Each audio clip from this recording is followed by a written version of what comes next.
નમસ્કાર મિત્રો, આજે હું ફરીથી ઊભો છું એ જ સોસાયટીમાં જેનો વિડીયો મેં આજથી 15 દિવસ પહેલાં નાખ્યો હતો। એ જ સોસાયટીમાં આજે એ સ્થિતિ છે કે જે 15 દિવસ પહેલાં હતી।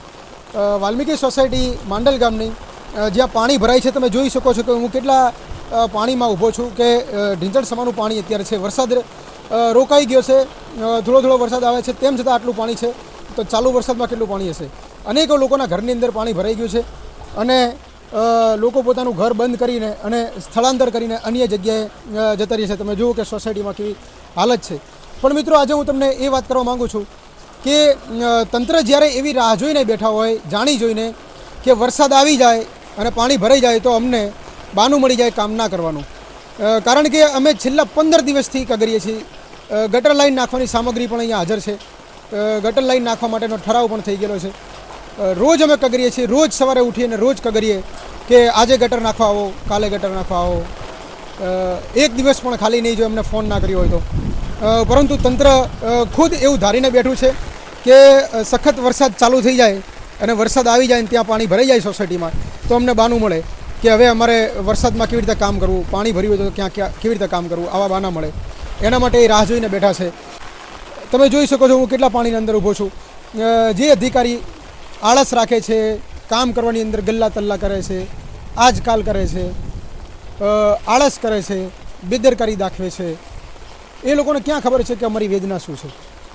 અમારી વેદના અમે જાણીએ છીએ, અમે એ ભોગવીએ છીએ। એટલા માટે આજે તમે જુઓ કે કેટલું બધું પાણી છે। આ એક પરિવારનું ઘર અંદર, ઘરની અંદર એ લોકો પાણી ઘૂસી ગયું હોવા છતાં ઘરની અંદર બેઠા છે।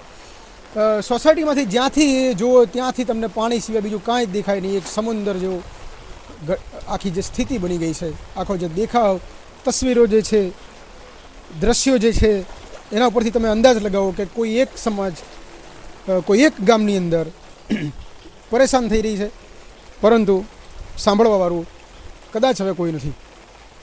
કારણ કે અમે એવું વિચાર્યું કે ગટર લાઈન નખાઈ જાય તો આ સમસ્યાનો ઉકેલ આવી જાય। એના માટે અમે ઘણી મહેનત કરી, અનેક જગ્યાએ અધિકારીઓને આજીજીએ કરી, અનેક જગ્યાએ સંઘર્ષ કર્યા, ગટર લાઈન મંજૂર થઈ, ઠરાવ થઈ ગયો, પરંતુ હવે માત્ર એ કામને ચાલુ કરવા માટેની એક આળસ વચ્ચે નડે છે। જો આળસ મૂકી દેવામાં આવે અને કામ તાત્કાલિક ચાલુ કરવામાં આવે, અમારી ગંભીરતા, અમારી જે વેદનાને સમજીને જો તાત્કાલિક કામ કરવામાં આવે તો આ સમસ્યાનો ઉકેલ આવી શકે એમ છે। આ સમસ્યાનો ઉકેલ માત્ર 2 દિવસમાં આવી શકે એમ છે।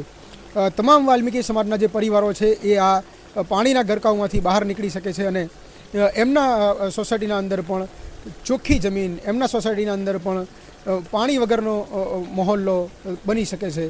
કોઈ પરિવારને પોતાનું જીવન ગુજારવા માટે ઘર છોડીને બહાર ના ભાગી જવું પડે એવી કોઈ સ્થિતિ ના ઉપજે, એના માટે 2 દિવસમાં કામગીરી પૂરી થઈ શકે છે। પણ અધિકારીની આળસ જે છે એ આળસ એ સૌથી મોટો દુશ્મન છે। જો આળસ મૂકી દે અને કામગીરી ચાલુ કરી નાખે તો આનો 2 દિવસમાં ઉકેલ આવી શકે છે। હવે મિત્રો, આપણે શું કરવું? અનેકો આપણે ચીમકીઓ આપી છે, આજીજી પણ કરી, કગર વગર પણ કરી, પરંતુ કામ જે છે એ ગોકળ ગતિથી ચાલે છે, કાચબાની સ્પીડથી ચાલે છે। એનું આપણે શું કરવું? કામગીરી તો કરશે, કામગીરી કરવામાં ના નહીં પાડે, પણ જો કામ આ પદ્ધતિથી ને આટલી સ્પીડથી ચાલશે કે જે સ્પીડના અંદર વર્ષો વીતી જાય પણ કામ ચાલુ ના થાય, એવી સ્પીડ શું કામ નહીં? એવી પદ્ધતિ શું કામ નહીં? એ સિસ્ટમ શું કામ નહીં?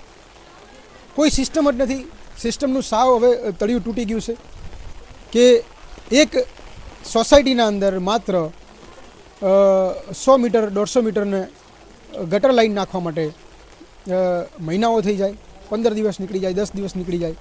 રોજ ફોન કરવાના, રોજ મનાવવાના, રોજ આજીજી કરવાની, રોજ કગરવાના, પણ તેમ છતાં કામ કરવા માટે કોઈ આવે નહીં તો આ સમાજને આમાંથી બહાર કોણ નીકળશે અને કોણ આ સમાજનું સાંભળશે? ક્યાં જઈને અમે રજૂઆત કરીશું?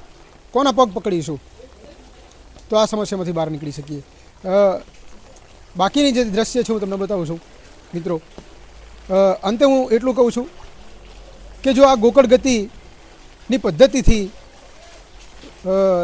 ગટર લાઈનની કામગીરી ચાલશે અથવા તો આવી આળસ રાખવામાં આવશે, બેદરકારી રાખવામાં આવશે તો આ સમાજ પાણીમાં ડૂબી જશે। અનેકના મકાનો પડી જશે, અનેકના ઘર પડી જશે, બાળકો છે બીમાર પડશે, વૃદ્ધો છે બીમાર પડશે, રોગચાળો ફાટી નીકળશે, ડેન્ગ્યુ મેલેરિયા જેવી બીમારીઓ થશે। બીજી પણ ઘણી બીમારીઓ આમાંથી ઉદ્ભવશે આ જ પાણીમાંથી, અને અનેક લોકો જે છે પોતાનું સામાન્ય જીવન વ્યતીત નહીં કરી શકે અને એક જાનવર જેવું જીવન જીવવા માટે મજબૂર બનશે.